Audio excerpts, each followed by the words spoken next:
Tahun 1907, Profesor sastra Inggris Henry van Dyke menulis puisi Joyful We Adore Thee karena terinspirasi keindahan pegunungan Berkshire, Massachusetts. Puisi itu ditulisnya karena dilatar belakangi tanda-tanda Perang Dunia Pertama mulai memanas ketika Ode to Joy dipakai sebagai anthem sekutu Nazi Jerman. Bila lagu tersebut dinyanyikan dalam bahasa Jerman, maka Van Dyke mengubah lirik lagu dalam bahasa Inggris agar bisa mengugah persaudaraan benua Eropa yang mayoritas Kristiani. Pastor Henry van Dyke diangkat Presiden Wilson menjadi duta besar Luxembourg untuk merintis perdamaian negara-negara Eropa. Hingga kini lagu tersebut dijadikan anthem 512 juta penduduk Uni Eropa. Latar belakang ini perlu diketahui mengapa lagu Beethoven disalahpahami sebagai lagu Kristen atau Natal, padahal sebenarnya warna komposisi Beethoven tidak berbau agama atau nada etnik. Karya Beethoven merefleksikan kesadaran untuk bangkit maju, mengorbankan semangat hidup, membebaskan pikiran dari rasa takut untuk berjuang, alias tidak bermental budak.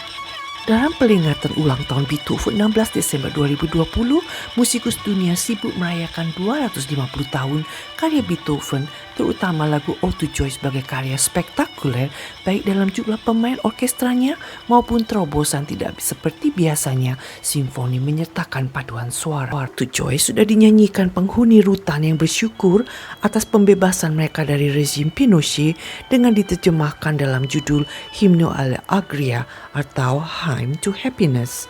Sekalipun analis musik mencatat Beethoven bukan contoh seorang Kristen yang baik, namun autobiografernya Anton Schindler mencatat kata-kata Beethoven penuh seni. Bagiku tak ada hal yang lebih mengembirakan selain bertemu dengan Allah lalu sesudah itu memantulkan cahaya wajahnya kepada orang lain. Bukan suatu kebetulan bila Ode to Joy kemudian diganti liriknya oleh seorang yang tidak sembarangan semacam Van Dyke, seorang Amerika yang mengingatkan kasih Yesus Kristus untuk mengampuni musuh di antara sesama saudara Eropa. Dukungan pemerintah dan rakyat Amerika terhadap Van Dyke dimulai karena mereka terkesan dengan pesan kemanusiaan dalam fiksinya berjudul The Fourth Wise Man, bahwa orang Majus keempat sesungguhnya telah menemui Sang Mesias tanpa disadarinya selama dia membagikan apa yang dia miliki untuk dikorbankan bagi orang yang lebih membutuhkan.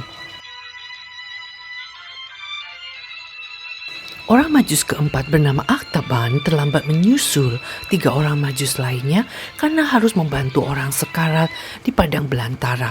Demi membiayai perawatan orang sakit itu, dia menjual permata birunya yang sesungguhnya disiapkan untuk diserahkan pada Mesias yang lahir di tengah-tengah orang Yahudi.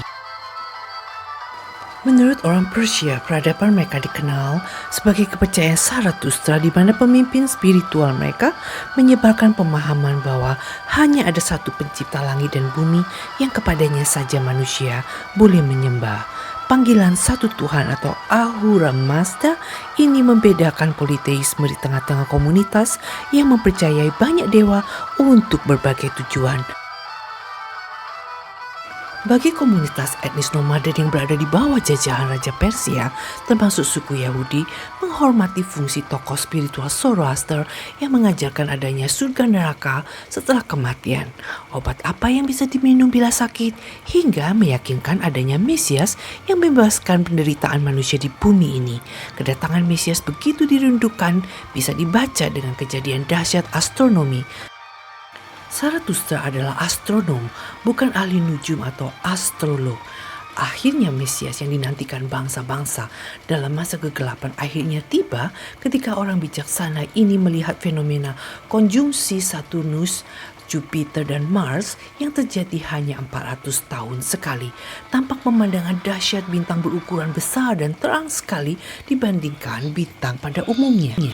Artikel Steve Williamson menekankan fungsi Zarathustra ini sebagai pembina spiritual dan etika hukum dengan bijaksana, maka sebutan orang bijaksana lebih tepat daripada istilah raja atau orang majus. Untuk mengkontekstualisasikan dalam bahasa Indonesia, meski pakai istilah pemimpin spiritual ini lebih sebagai tokoh panutan dalam perilaku atau orientasi nilai masyarakat yang masih penuh kegelapan.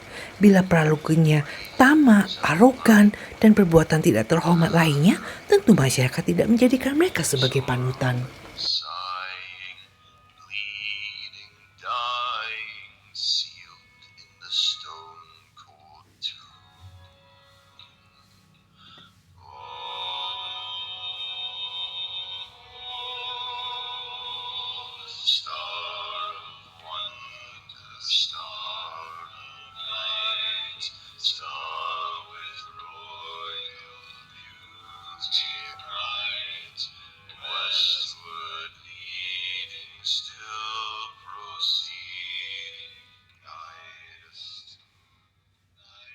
Steve Williamson menggarisbawahi proses sosial antara Zoroastrian dan kekristenan. Di satu pihak, Zoroastrian menguat datangnya Mesias telah membuka pengikut Yesus berani memberi kesaksian sehingga agama Kristen menjadi agama resmi Kekaisaran Roma.